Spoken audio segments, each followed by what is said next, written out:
यांना होईल का? कारण हे सगळेजण जवळपास मराठा आंदोलन चळवळीतून समोर आलेले आहेत आणि म्हणूनच आज आपल्याला या सगळ्या मुद्द्याबद्दल चर्चा करताना मान्यवर पाहुणे आपल्या सोबत आहेत.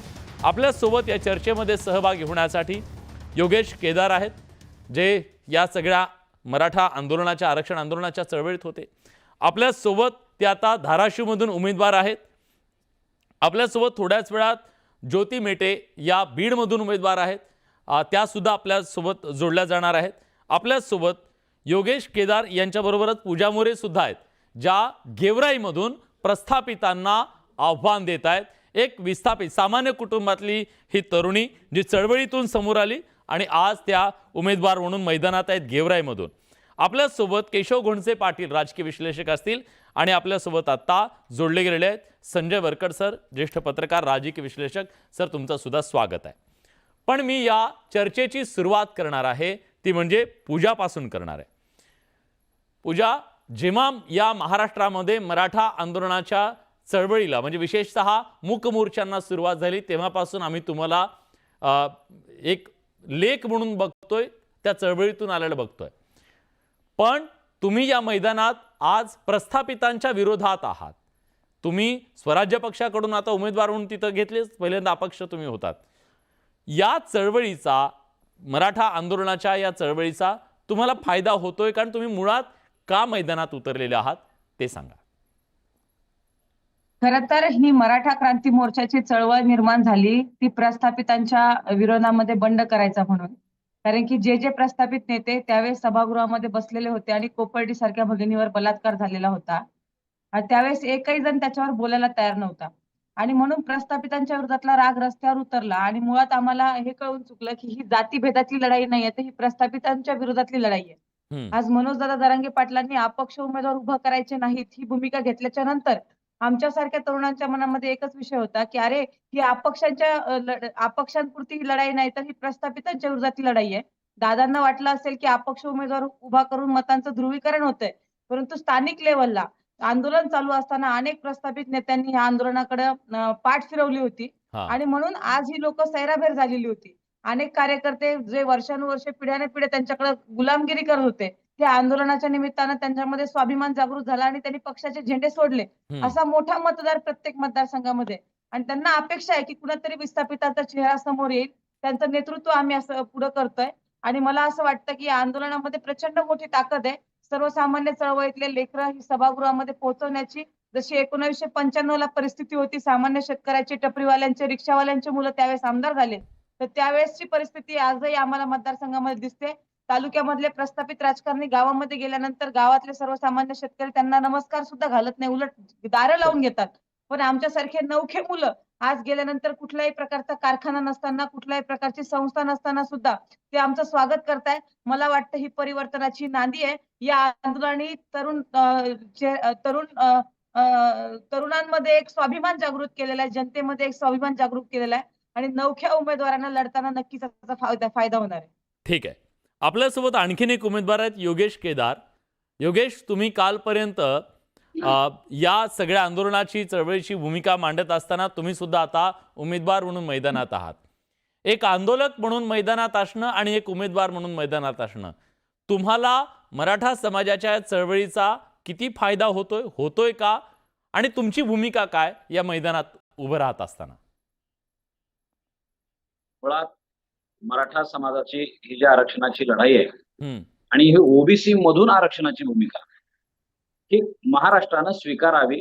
खरं सत्य तेच आहे हे समजावून सांगण्यासाठी वनवास पोतड्या अंगावर घालून मी फिरलेला तरुण आहे. मी पूर्वी अशाच जॅकेटमध्ये फिरायचो, पण समाजासाठी पोत्यांचे गोनपाटाचे ड्रेस करून मी 2 वर्ष फिरलो. मी सासरवाडीला जाताना सुद्धा गोनपाट घेऊन जायचो, टोपी घालून जायचो. का बरं?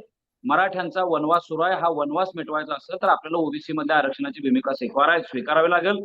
त्यासाठी म्हणून आम्ही तुळजापूर ते मुंबई वनवास यात्रा काढली. भर उन्हाळ्यात, पावसाळ्यात गेलो. पावसाळ्यात तिथं चिखलात राहिलो आम्ही आझाद मैदानला. आम्हालाही पोलिसांनी उचलून जेलमध्ये टाकलं होतं. कोर्टाकडनं आम्हाला परवानगी घेऊन आम्हाला तटून तिथं राहावं लागलं. 10 ऑगस्टला मागच्या वर्षी आम्ही बाहेर पडलो आणि 15 तारखेपासून जरांगे पाटलांनी भूमिका घ्यायला चालू केली. 27 तारखेला जरांगे पाटलांनी आंदोलन जाहीर केलं. 29 तारखेला लाठीचार्ज झाला.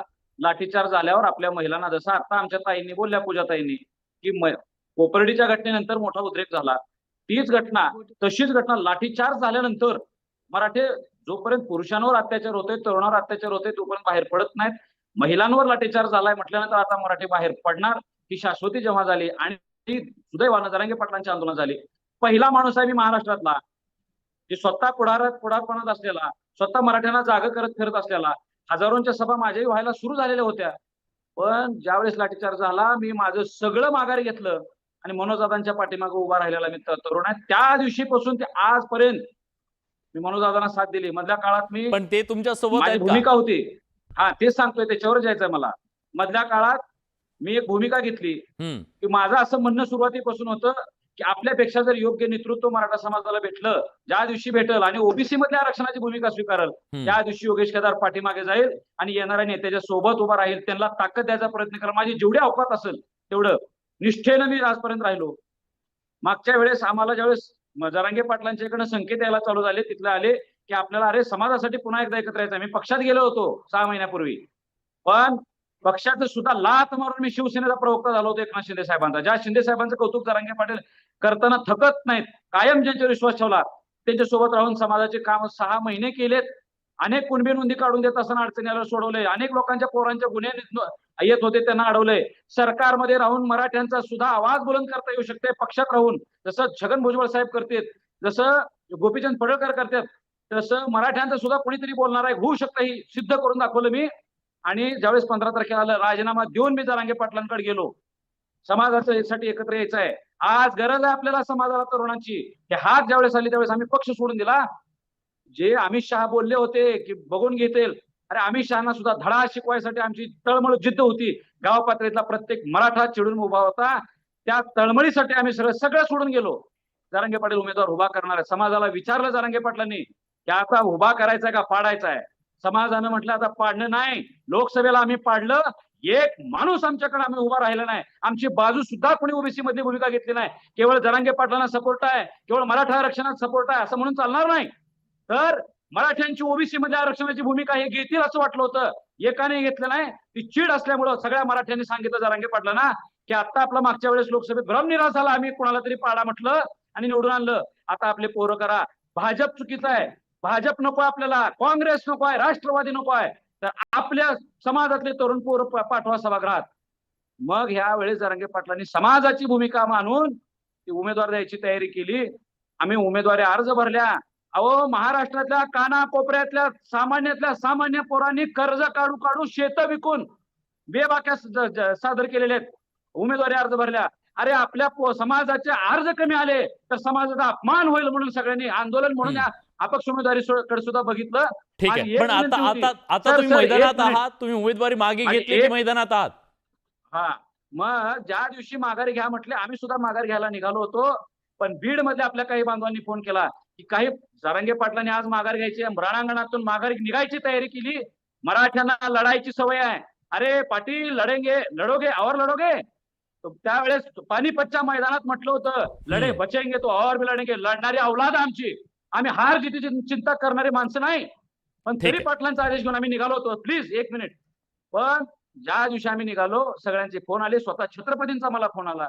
अरे आज जर संधी गेली, 5 वर्ष हे प्रस्थापितच तुमच्या डोक्यावर बसणार आहेत. काँग्रेसमध्ये कोण्या गरीबाला, पूजा मोरेला काँग्रेस तिकीट देऊ शकत नाही. राष्ट्रवादी पूजा मोरेला दिली नाही. त्या ऋषिकेश बेदरेला भाजपवाला, काँग्रेसवाला, राष्ट्रवादीला देणार नाही. गरीबाची पोरं आहेत. मंगेश साबळेला हे प्रस्थापित सत्ताधारी विरोधक देणार नाहीत. म्हणून तर अपक्ष उभा करायचं होतं ना. मग आम्हाला काही लोकांनी विनंती केली म्हणून आम्ही फॉर्म ठेवला. समाज आमच्या सोबत उभा राहील. पण जरांगे पाटलांनी मागच्या काही दिवसापासून चालू केलं. पहिल्यांदा म्हटले बॉन्ड लिहून घ्या, बॉन्ड ज्यांना लिहून देईल, ज्यांना हे करल, तर मंगेश साबळे गेला बिचारा. पण परत पलटी मारली जरांगे दादांनी. माझी विनंती आहे, मी दादाला साथ दिलेला माणूस आहे, त्यांनी आमची तळमळ समजून घ्यावी. ठीक आहे, सामान्य पोराला त्यांनी साथ द्यावी. पुन्हा तुम्ही बदलताय, अपक्षाला पाडा. का बरं तुम्ही शरद पवारला पाडा म्हटलं नाही? का बरं तुम्ही देवेंद्र फडणवीसला पाडा डायरेक्ट म्हणा? का तुम्ही प्रस्थापित द्या ना संभाजीराजांना निवडून. आम्ही सला मागे घेतो. अहो, त्या आंबेडकरांना जो शब्द दिलता का नाही तुम्ही, मराठ्यांची सवय आहे साहेब, एकदा शब्द दिला तर तो माघार घेत नाहीत. ठीक आहे, कळली तुमची भूमिका, कळली. तुमचं म्हणणं आहे की आम्ही मैदानात आहोत, आम्ही लढणार आहोत. माझ्यासोबत 2 राजकीय विश्लेषक आहेत, मला त्यांना विचारायचं आहे. सर, आठवत असेल या मुद्द्यावर आपण सविस्तर 1 तासाची चर्चा केलेली होती आणि त्या चर्चेमध्ये तुम्ही जे वर्तवलं होतं तेच महाराष्ट्रात घडलेलं आहे. विशेषतः केशवजी, तुमचा तो मुद्दा होता आणि तुम्ही त्याच्याबद्दल बोलत होतात. मला पुन्हा त्याच मुद्द्यावर यायचं आहे. वरकड सरांपासून मी सुरुवात करतो. वरकड सर, आता हे सगळे भावनेच्या, त्या आंदोलनाच्या, त्या चळवळीतून समोर आलेले हे सगळे नवे शिलेदार आहेत असं म्हणूया, आताचे ते उमेदवार आहेत. खरं तर प्रस्थापित आता या सगळ्या राजकारणामध्ये यांना स्थान आहे का, आणि ही सगळी मंडळी खरंच गणित बिघडवण्याची ताकद ठेवते का? याच्यामध्ये दोन मुद्दे. आता दोन्ही उमेदवारांनी अत्यंत पोटतिडकीने आणि अत्यंत प्रामाणिकपणे त्यांचं म्हणजे आतील भावना ज्या समाजासमोर आणि एकूणच महाराष्ट्रासमोर मांडलेल्या आहेत, त्यांच्या भावनांची मी सगळ्यात आधी स्वागत करतो. आता मुख्य मुद्दा असा आहे की आपला आजचा जो विषय आहे की या सगळ्या चळवळीचा अपक्षांना फायदा होईल का, आपला थेट मुद्दा आहे. आपण त्या थेट मुद्द्यापासून सुरुवात करू. सर्वात महत्वाचं होतं की चळवळीच्या माध्यमातून आपल्याला राजकारण करायचं की नाही करायचं, हा जो निर्णय होता तो शेवटी मध्यंतरी काय झालं, ऍप्टिट्यूड घेतले, नंतर व्हिडिओ घ्यायचा ठरलं, बाकी नंतर बैठका झाल्या. रात्रभर तिथं आंतरवाली सराटीमध्ये महाराष्ट्राच्या सर्व मराठा समाजातील वैचारिक पातळीवर आणि दुसऱ्या बाजूला चळवळीमध्ये, जसं आता या दोघांनी पण सांगितलेलं आहे की प्रचंड कॉन्ट्रीब्युशन असलेले अनेक लोक आहेत, मराठा समाजासाठी झटणारे, राहोरात्र झटणारे अनेक जण पोटतिडकीने, की प्रत्येकाची भावना एका बाजूला येऊ शकत नाही, परंतु एक भावना मात्र नक्की की मराठा समाजाला कुठेतरी न्याय मिळाला पाहिजे आणि मराठ्यांचा आरक्षणाचा प्रश्न सुटला पाहिजे. मग भलाही दरवाजा तो राजकारणाचा असेल किंवा समाजकारणाचा असेल. या माध्यमातून ज्यावेळेस राजकारणाच्या वाटेने जरांगे पाटलांनी जायचं सूचित केलं, त्यावेळेस महाराष्ट्रातून प्रचंड मोठी ताकद त्यांच्या मागे उफाळून उभी राहिली. ही वस्तुस्थिती आहे. आता ही ताकद, आता यांनी जसं उदाहरण दिलं की काही जमिनी विकल्या, अमुक झालं, हे सगळं लोकांनी हे सफर केलेलं आहे. आता तो मार्ग जरांगे पाटलांनी तात्पुरता आजच्या निवडणुकीपुरता बंद केला आणि त्यांनी असं सांगितलं की आपल्याला निवडणुकीत जायचं नाही. आता अशा परिस्थितीमध्ये ज्यांनी मराठा समाजासाठी म्हणा आणि सोशल वर्क, सामाजिक कार्य केलेलं आहे, असे अनेक जण आहे. आता खूप चांगला उल्लेख केला की प्रस्थापित उमेदवार जेव्हा जातात तेव्हा अनेक गावांमध्ये आपणच बातम्या देतोय की त्यांना पिटाळून लावलं, त्यांना बाहेर काढून दिलं, परंतु यापैकी एकाही उमेदवाराला कुठेही अशा प्रकारची वागणूक मिळत नाही. याचा अर्थ काय आहे की या उमेदवारांना समाजामध्ये मान्यता आहे.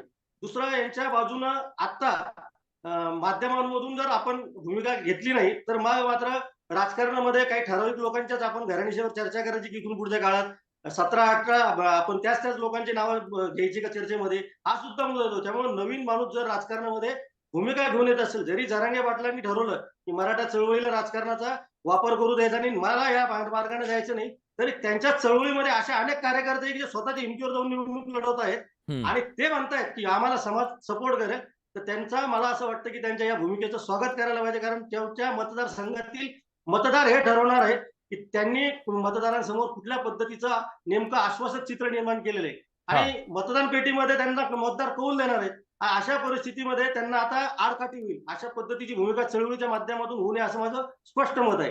कारण शेवटी प्रस्थापित राजकारण्यांच्या विरुद्ध त्यांनी एक मोठं पाऊल उचललेलं आहे. आपण आता शेवटच्या मुद्द्यावर मी कन्क्लूड करतो की ज्योती मेटे आहेत आणि पूजा मोरे आहेत, या दोन उमेदवारांचं मी यामुळे स्वागत करतो की त्या केवळ महिला म्हणून नाही म्हणत मी, पण त्यांचं एकूण या सगळ्या चळवळीमध्ये मी स्वतः साक्षीदार होतो की पूजा मोरे या तिथं आंतरवाली सराटीमध्ये दिवस रात्र राबवत म्हणजे अगदी हे काम करत होत्या. असंच या आता आमच्या बंधूंनी सांगितलं, त्यांनी सुद्धा खूप काम केलेलं आहे. तर अशा पद्धतीनं समाजामध्ये काम करूनच लोक राजकारण झाले की आपण त्याचे फार विषयांतर खूप होईल की मागे पूर्वी सुद्धा अशी उदाहरण आहेत की सामाजिक चळवळीत काम करणाऱ्या लोकांना अचानक राजकीय दरवाजे उघडे झाले आणि मतदारांनी त्यांचं स्वागत केलं. शेवटी ठरवणारा हा मतदार आहे. त्यामुळं मला असं वाटतं की चळवळीचा फायदा होईल का नाही हा मुद्दा चर्चेला आपण घेतला तर खूप चांगला विषय आहे. तर मला असं वाटतं की यांचं कॉन्ट्रीब्युशन आहे. लोक यांच्या पाठीशी जर उभे राहिले तर धक्कादायक निकाल महाराष्ट्रात लागू शकतात आणि यांच्या मतदानामुळं साधारणपणे प्रस्थापितांचं गणित बिघडू शकतं असं माझं वैयक्तिक मत आहे. नक्कीच सर, आपल्या या चर्चेमध्ये ज्योतिताई मेटे सुद्धा जोडले गेलेले आहेत. ताई, स्वागत आहे तुमचं. बऱ्याच दिवसापासून तुम्हाला बडे मुद्द्यामध्ये बोलवण्याचा आमचा प्रयत्न होता. आज तुम्ही आलात धावपळीमध्ये, प्रचाराच्या सगळ्या धामधुमीमध्ये सुद्धा, त्याबद्दल तुमचं पहिल्यांदा स्वागत मी करतो, आभार मानतो. ताई, तुम्ही अनेकांकडे गेला, अनेक राजकीय पक्षांची उमरे तुम्ही झिजवलेली आहेत, अगदी अंतरवाली सराटीला सुद्धा तुम्ही गेलाल, पण काय झालं असं नेमकं की तुम्हाला आज अपक्ष म्हणून मैदानात उतरावं लागतंय? काय अनुभव दिला गेल्या 2 महिन्याच्या या प्रस्थापित राजकारणानं तुम्हाला?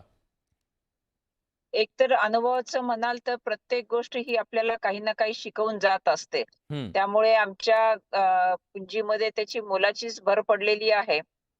आणि दुसरा अतिशय महत्वाचा मुद्दा आहे की लोकनेते विनायकराव मेटे साहेबांच्या निधनापश्चात म्हणजे सातत्याने तेव्हापासून शिवसंग्रामची भूमिका राहिलेली आहे की शिवसंग्राम बीड विधानसभेमध्ये लढणार आहे. हा याला एक भावनिक किनारही होती की लोकनेते विनायकराव मेटे साहेब 2014 मध्ये बीड विधानसभेमध्ये अल्पमताने पराभूत झालेले होते हम्म. आणि त्यानंतर त्यांचं बीड विधानसभेमधून निवडून जाण्याचं स्वप्न अधुरं राहिलेलं होतं आणि ते स्वप्न पूर्ण करण्याची या शिवसंग्रामच्या तमाम मावळ्यांना ती आस होती. त्यामुळे साहेबांच्या पश्चात हे स्वप्न पूर्ण करायचं या जिद्दीने पछाडलेल्या या सगळ्या मावळ्यांच्या निष्ठेला न्याय देण्यासाठी ही आम्हाला भूमिका घेणं भाग पडलेलं आहे. पण या सगळ्यामध्ये खरं तर एक सहानुभूतीची लाट होती मागच्या